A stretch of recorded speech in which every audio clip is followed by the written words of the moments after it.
Hello and welcome students, welcome back to our fast track revision course. इस series में हम class 12 के chapter 7 P block element को cover कर रहे हैं।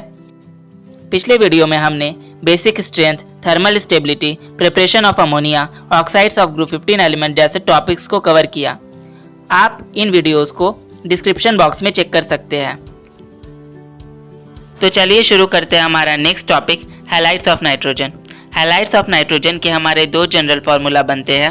फर्स्ट EX3, जिसमें नाइट्रोजन का ऑक्सीडेशन स्टेट होता है +3। सेकंड EX5, जिसमें नाइट्रोजन का ऑक्सीडेशन स्टेट होता है +5।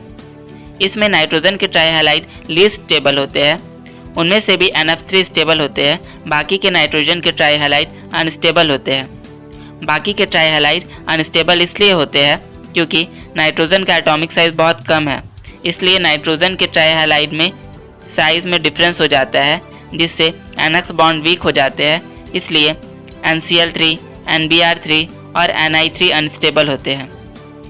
तो नेक्स्ट आगे बढ़ते हैं PCl3 की ओर। PCl3 को फॉर्म करने के लिए आप फास्फोरस को थायोनाइल क्लोराइड से रिएक्ट करवा सकते हैं, तो आपको यहाँ PCl3 मिल सकता है। इसके अलावा आप PCl5 को हीट करके भी PCl3 बना सकते हैं।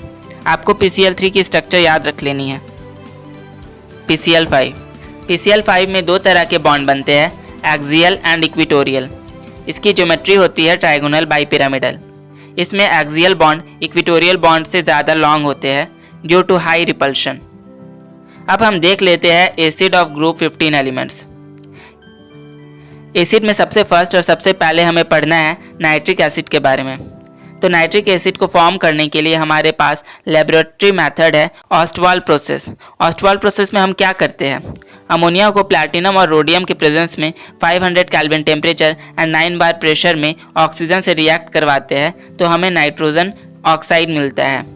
इस नाइट्रोजन ऑक्साइड को अगेन ऑक्सीजन में रिएक्ट करवाकर हम नाइट्रोजन डाइऑक्साइड फॉर्म कर लेते हैं, और नाइट्रोजन डाइऑक्साइड को वाटर में डिसॉल्व करने से हमें HNO3 यानी कि नाइट्रिक एसिड मिलता है। आपको इसकी रिएक्शंस याद रख लेनी है, एक्सप्लेन आप खुद ही अच्छी तरह से कर सकते हैं। इसके बाद रिएक्शंस ऑफ नाइट्रिक एसिड दी गई है। इसमें जो एलिमेंट हाइड्रोजन से ज़्यादा रिएक्टिव है, जैसे जिंक, उसके साथ डाइल्यूट और कंसनट्रेटेड नाइट्रिक एसिड की रिएक्शंस अलग अलग होती है।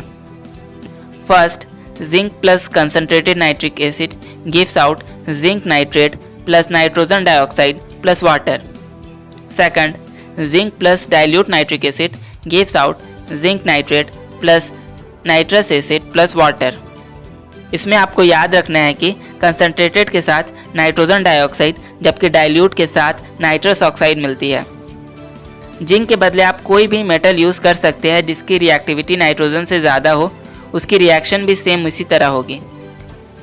अब हम यहाँ यूज़ कर लेते हैं कॉपर, जिसकी रिएक्टिविटी हाइड्रोजन से कम है, तो कंसनट्रेटेड में NO2 यानी नाइट्रोजन डाइऑक्साइड फॉर्म होगा, जबकि डाइल्यूट में नाइट्रोजन ऑक्साइड फॉर्म होगा। अब जैसा कि हम जानते हैं नाइट्रिक एसिड बहुत अच्छा ऑक्सीडाइजिंग एजेंट है, तो जान लेते हैं oxidising action of nitric acid के बारे में।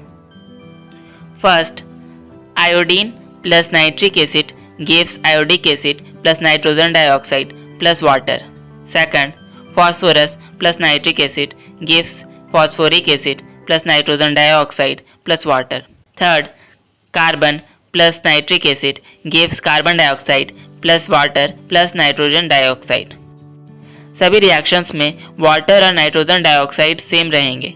आपको यह ध्यान रखना है कि ऑक्सीडाइज होकर क्या फॉर्म हो रहा है।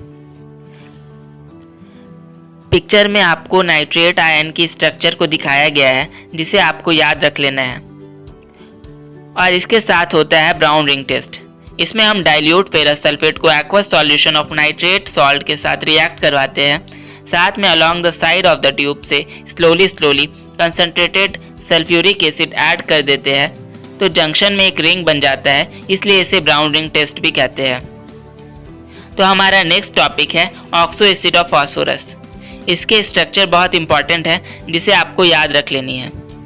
इसकी स्ट्रक्चर ड्रॉ करने के लिए आपको P double bond O form कर लेना है, साथ ही में जितना रेस्ट ऑक्सीजन बचा है उसके साथ OH बॉन्ड फॉर्म करना है। रेस्ट हाइड्रोजन के साथ फास्फोरस के 5 बॉन्ड आपको बना लेने हैं। नेक्स्ट है allotropes of phosphorus. Allotropes of phosphorus के 3 टाइप है, white phosphorus, red phosphorus and black phosphorus.